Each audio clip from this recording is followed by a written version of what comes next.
So, welcome back to Data Nerds. I am Mike Brown, joined by Brian Gardner. And Pat Healy. and a special guest. Uh, Hi, my name is Hector Wang. And Hector, can you give us a brief introduction of who you are? Oh yeah.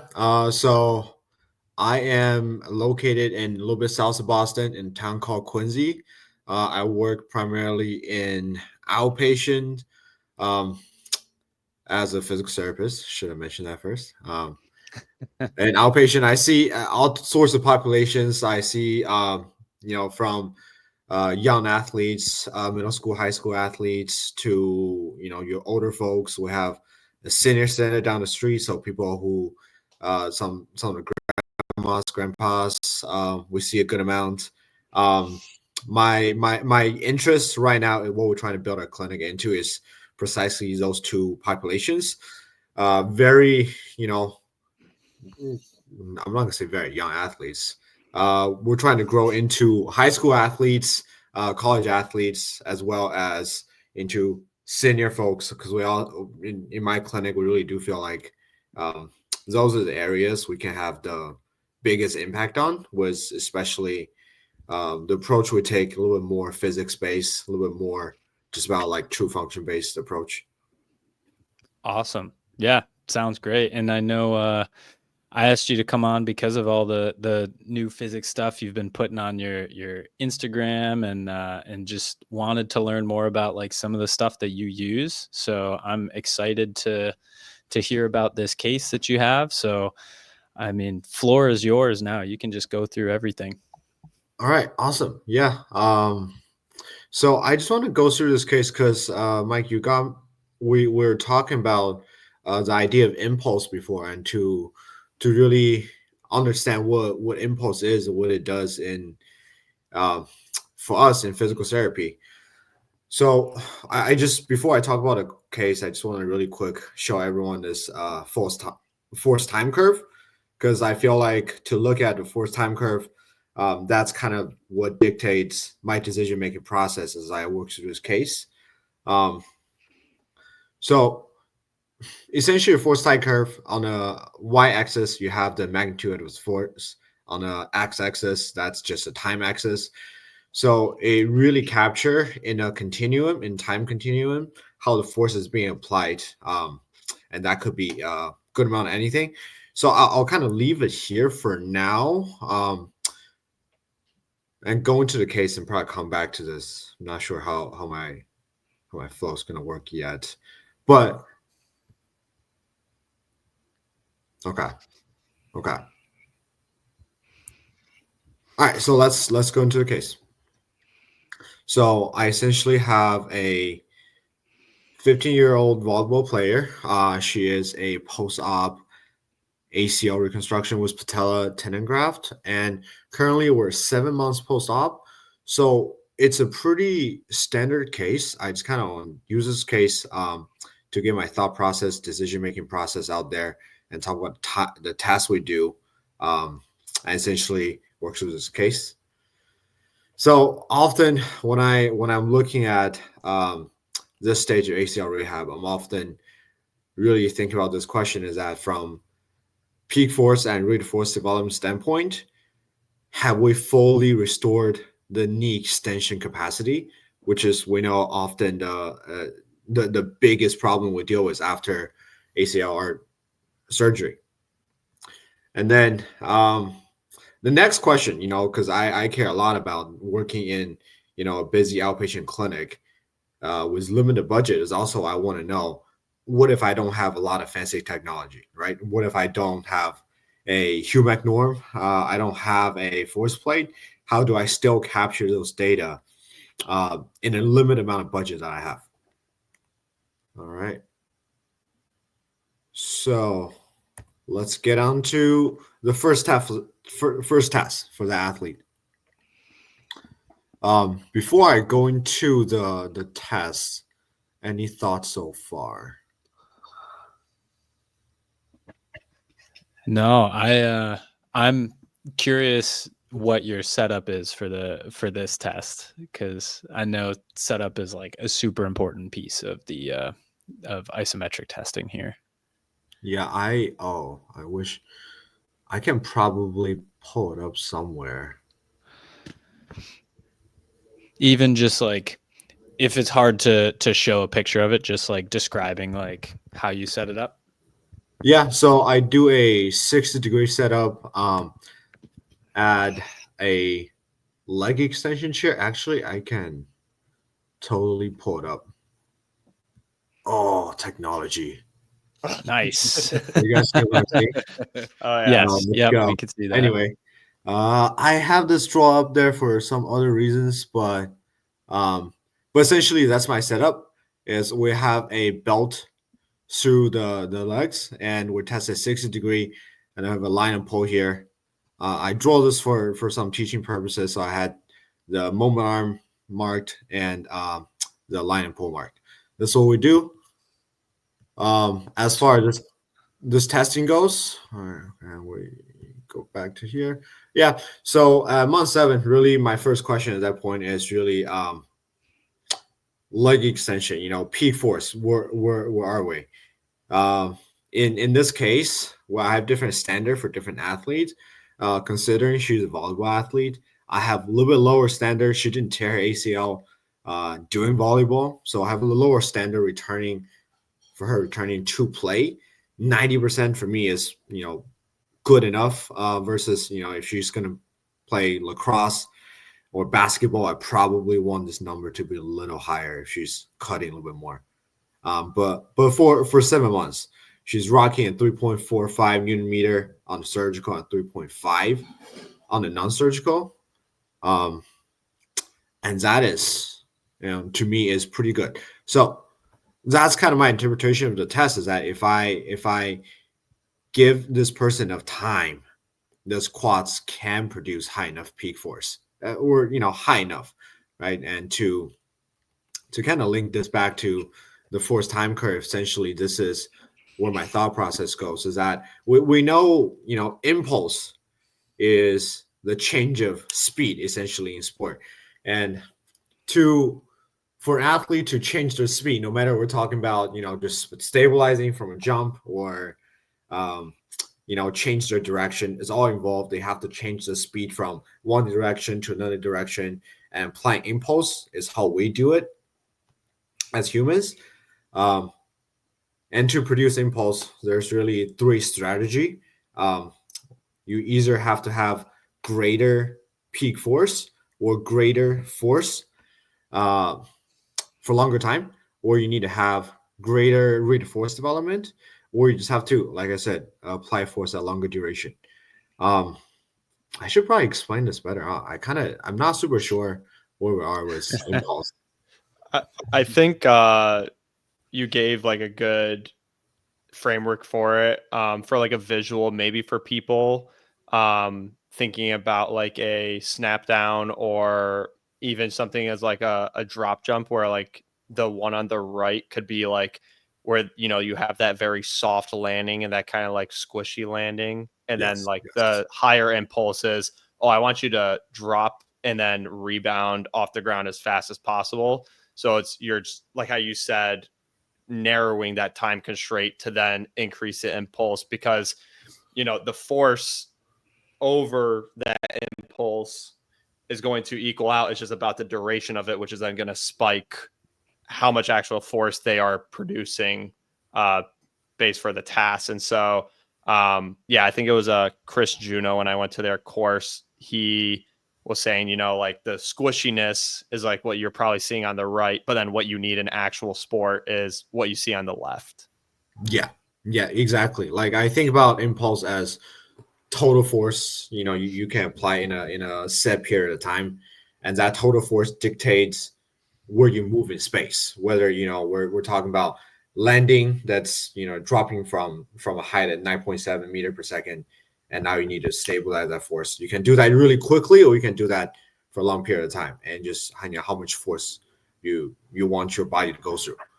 um Perfect. All right. Yeah, so essentially, to look at this impulse that I think about my rehab, it comes down to this, you know, can I give this impulse generation capacity back to the athletes?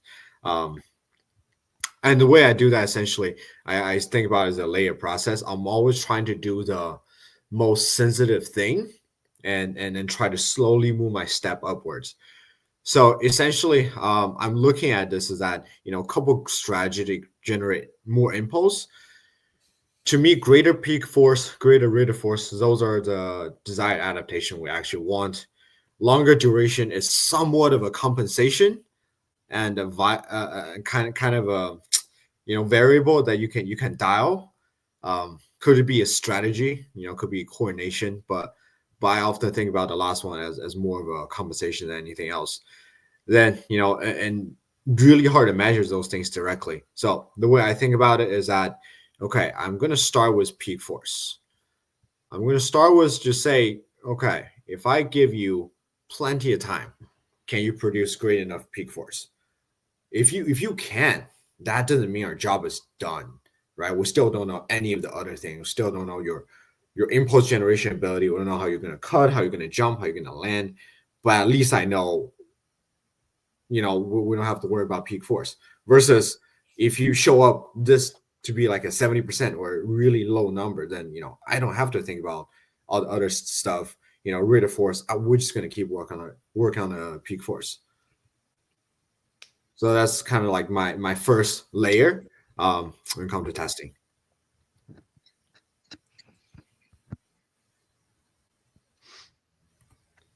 All right, and then essentially the second layer is just to go into the I think about the question we're asking again is, okay, now we check box one.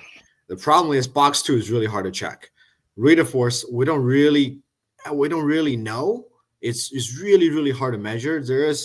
I actually think maybe given another couple of years, it will be a better way for us to measure or quantify it. But in outpatient, it's really hard to measure those type of things. So I think a different approach I take is I start by just looking at this person's jump. So the height of the jump is correlated directly to the person's total impulse they're generating. So by the height of the jump, I can use it as a proxy to see, if give you enough time, right? Can you generate this impulse?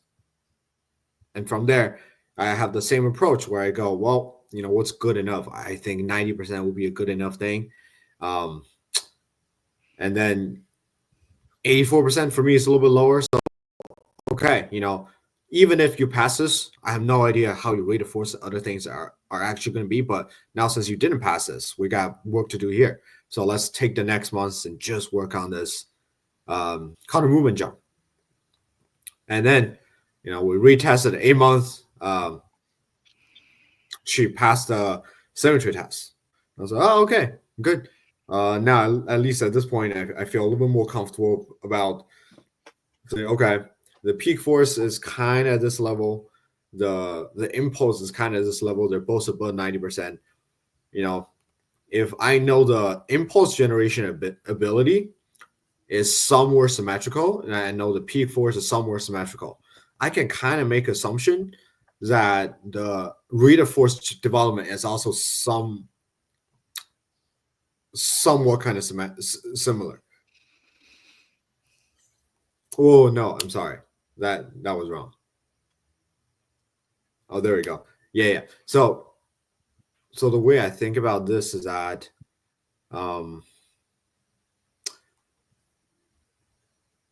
because the jump at this point is symmetrical, so I know the total impulse generation is symmetrical. Right now, I know the peak force is symmetrical, impulse generation is symmetrical. The only thing I don't know is rate of force, which is, are they using that long duration type of strategy? So that's kind of where I go into my next test. All right, now we're back. Yeah, the next test where I do a single leg drop jump off a 10-inch step, just because, the step we have is 10-inch. And from this, I look at the reactive strength index, which is a ratio essentially of the flight, I use moderate reactive strength index modified, so that should be the height over ground contact time. Is that like does the My Jump app or the over jump system, do they like just give you that number, or do they give you like the contact time and the flight duration? You need to like do the math yourself. So they all give you a reactive strength index number, but the problem is people use those so interchangeably. Sometimes they mean height over ground contact time. Sometimes they mean flight time over ground contact time, because in nature your height of the jump and the flight time essentially is the same exact number because it all just the impulse generated. So technically, it is the same number. They use it very interchangeably. I sometimes at this point I get pretty lost when I use either one. So I just look at symmetry. I was like, well, it's one number over another number that tell us some information. So I try not to get too much into weeds. Hector, can I ask a question about setup for this single leg? Especially, I mean, you're having them. How much of a coordination part of it are you running into? Any issues with that when it comes to like the setup of this? So I try to make it as simple as possible. It definitely is, a skill they need to learn to generate a lot of force over a short amount of time. So I do some cueing instead, but the way I set it up, I just have a 10-inch box. I have the like mark them a point on the floor. I don't want them to jump and land, or like an area in over a jump system. It's a laser based, so I just say go into the loop over there. Versus if it's my jump ad, sometimes I just tell them to like, just go kind of right where my phone camera would be. I mark it out for them. And I cue them to jump off that same leg. Because if they step up with opposite leg, sometimes they cheat a little bit. They don't really drop into it. They step into it.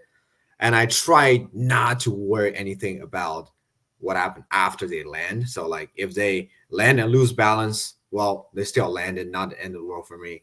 I'm really looking at that rebound, how quick is that rebound, how much they're in the air. Those are actual physics, right? I can take into consideration.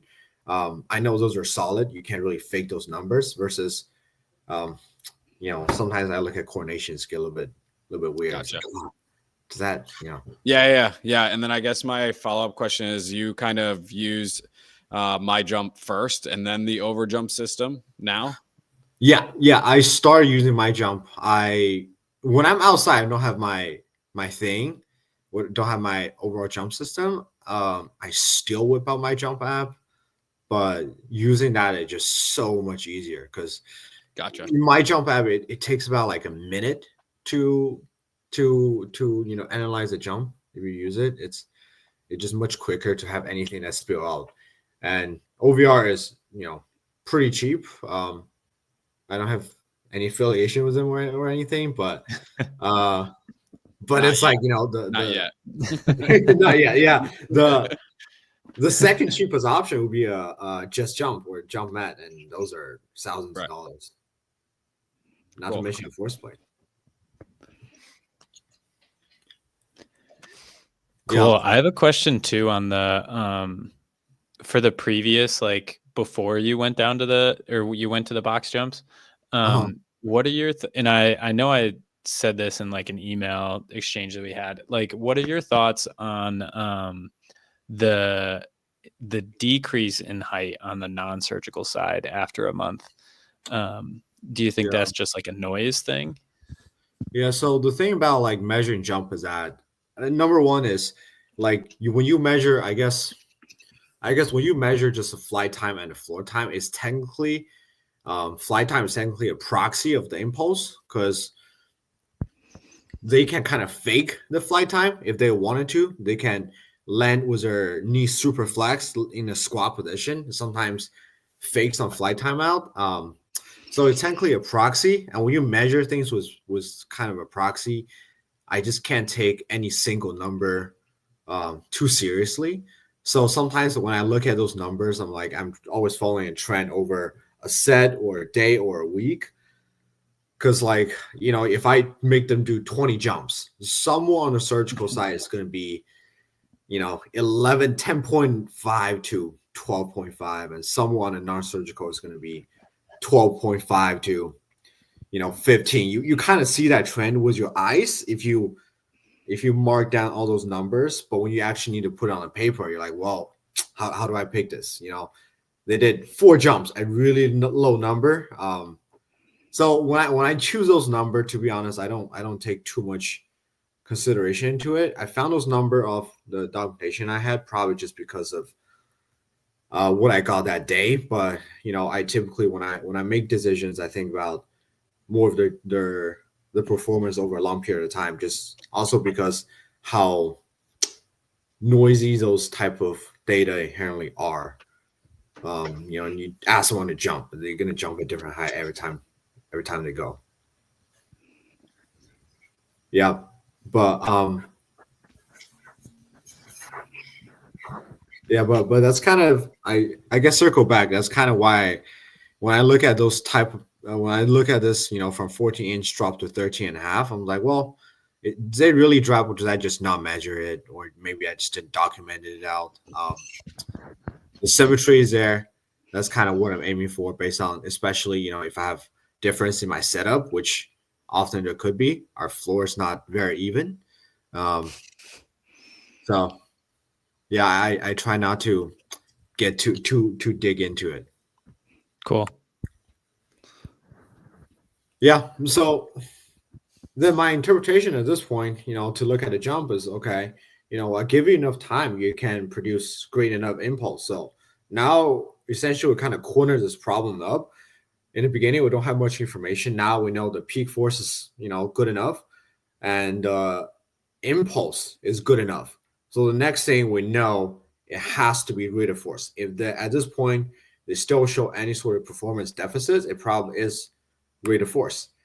And the way we're trying to catch that would be using a really quick jump. So essentially single leg drop jump we're talking about, and we'll cue them to attack the floor, stay floor is lava, and just try to get up as quick as they can.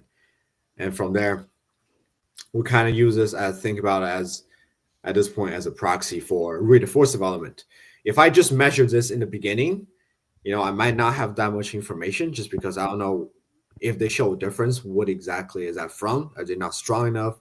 They're not fast enough? They're not coordinated enough. Versus if I kind of run it down from peak force, peak force, total force, and then I go down to rate of force development, it just make my decision making much easier, because if I found one deficit, that's probably what I'm going to work on.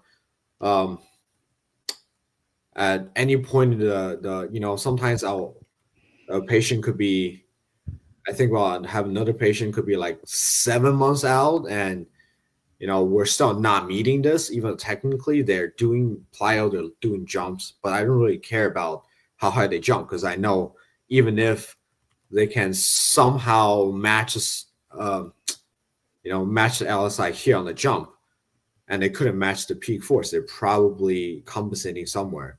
So I guess that's kind of my thought process when I move through any sort of return to sports, or even just post-op rehab, is that have I restored the impulse generation capacity, and was that, how do I know I restored the capacity?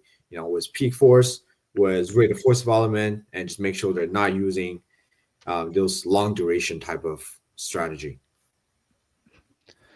Cool. I'm curious, like, what, if you can go into specifics on like what your programming looked like, especially in that like month 7 where like she has the peak force, so maybe that's not as big a deal for you, but then you're trying to get that the impulse there. Yeah. Month 7, I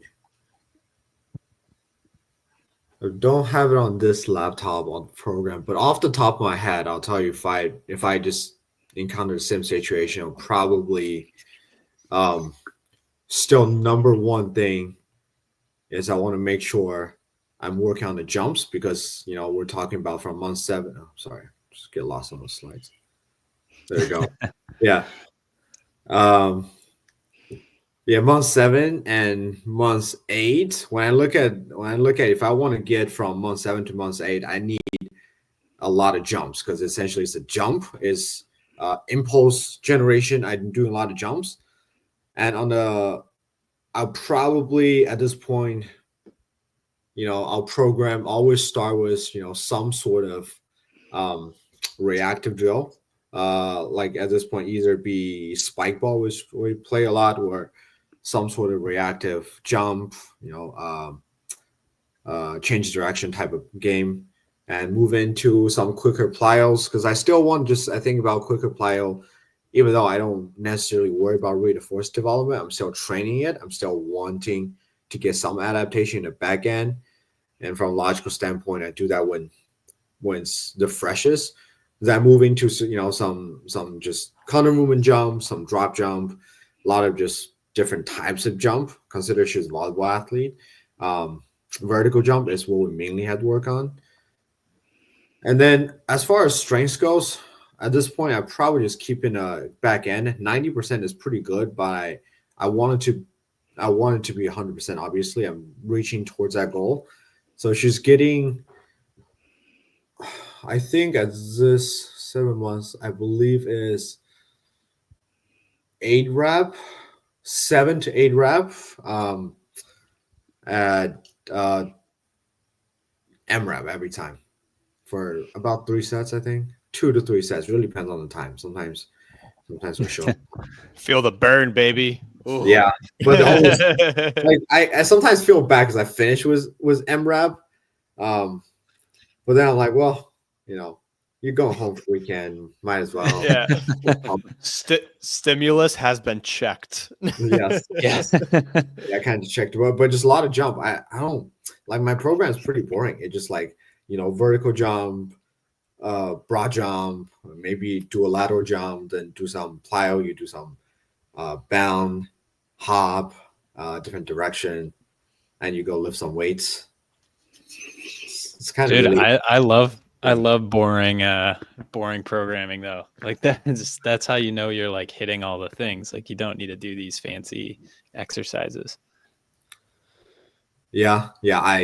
I sometimes get fancy, but I think often, especially I don't see a lot of patients, but I see somewhere of like 8 to 12 patients a day, and my brain just get pretty tired. So like, well, this is, you will get better if you do this program. Like there's no question about that. You will get better.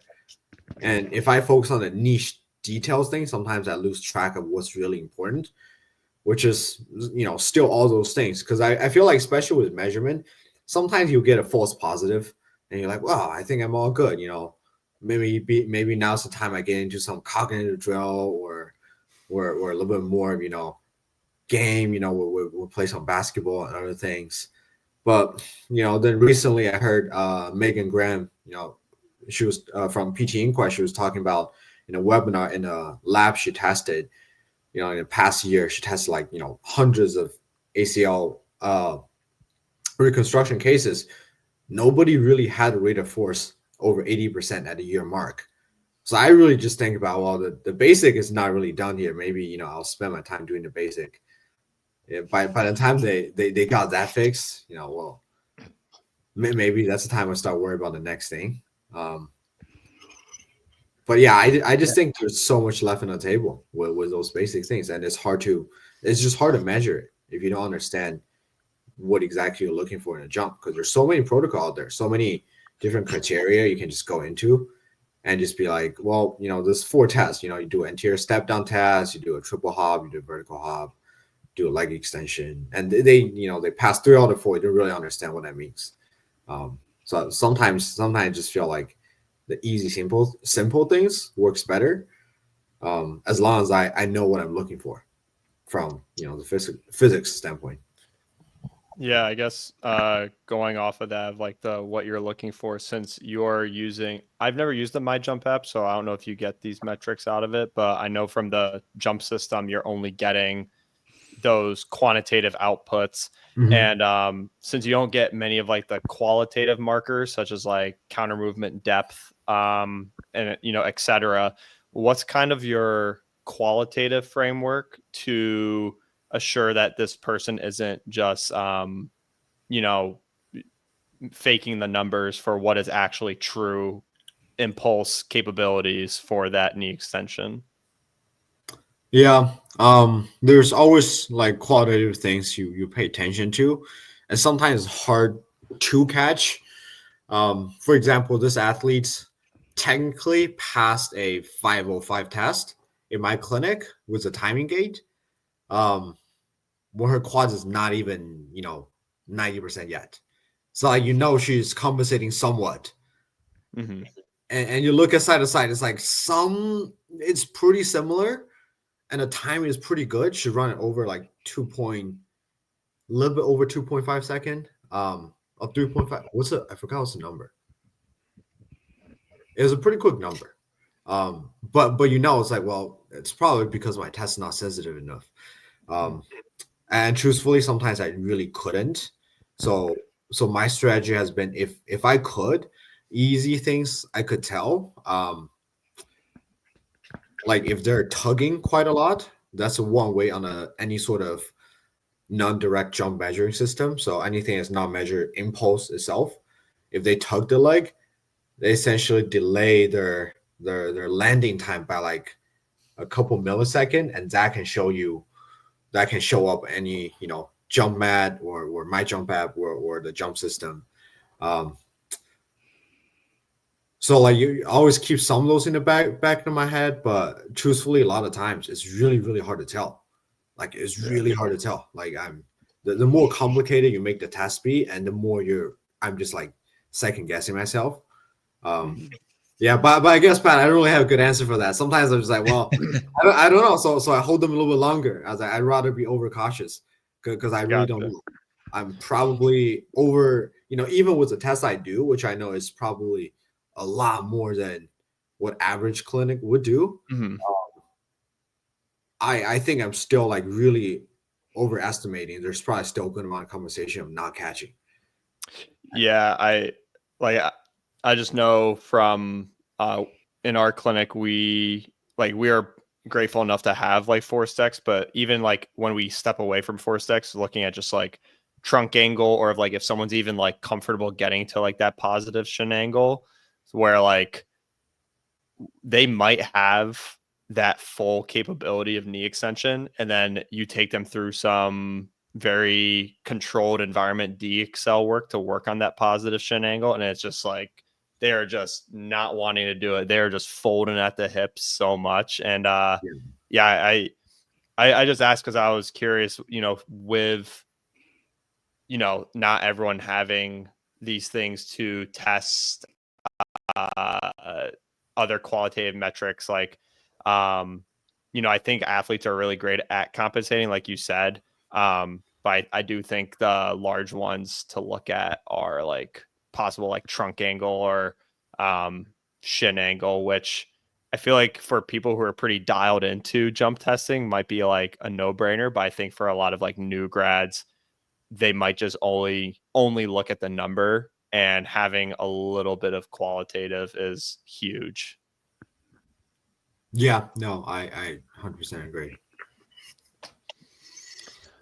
I'm curious actually, what got you so into the physics of training and physical therapy, and specifically impulse? Because I know, like for myself, we've talked about it here on the podcast, and I just recently read the Force book that I know Mike has read, and I don't know if Brian has read, but that's like a huge part of it. That's like the opening chapter. I'm just curious, was that your introduction to these concepts, or did you take another avenue? Like, how'd you find yourself to where you are more like a applied physicist more so than like a traditional PT? Yeah, I guess I think about my influence early on. I just at PT school, I think I'm just lucky enough I got exposed to clinic athlete at a pretty early time, and at the time, again, I just feel I got lucky to register all the great courses. So I started by taking Scott Morrison's slop to loading. That's like my first introductory course to essentially how physics works, and have some simpler explanation for the things. My professor would tell me it just like doesn't make sense. And for me, it's just much easier and just makes more sense intuitively. That I kind of just follow down this route. And I don't know. It's like when I think about one event, I can't tell you a single event that makes me really interested in physics, but I think every single like influence I had, Eric Mir is a huge influence I had, Scott Morrison, and then even some of the friends I made, the coworkers I have, just make me really interested in this. I have read the book Force. That is a great book. I have read it a couple times, but I didn't read it until much later. And my it's funny, my one of my colleagues, also a clinical athlete, um, provider. He has told me he like kind of we're on a similar brainwave when it comes to physics, and he learned it from textbook. And I assume this really is everywhere, but it's embedded in a lot of very very very I don't know, just a lot of other stuff as well. Yeah, totally. Cool. Yeah.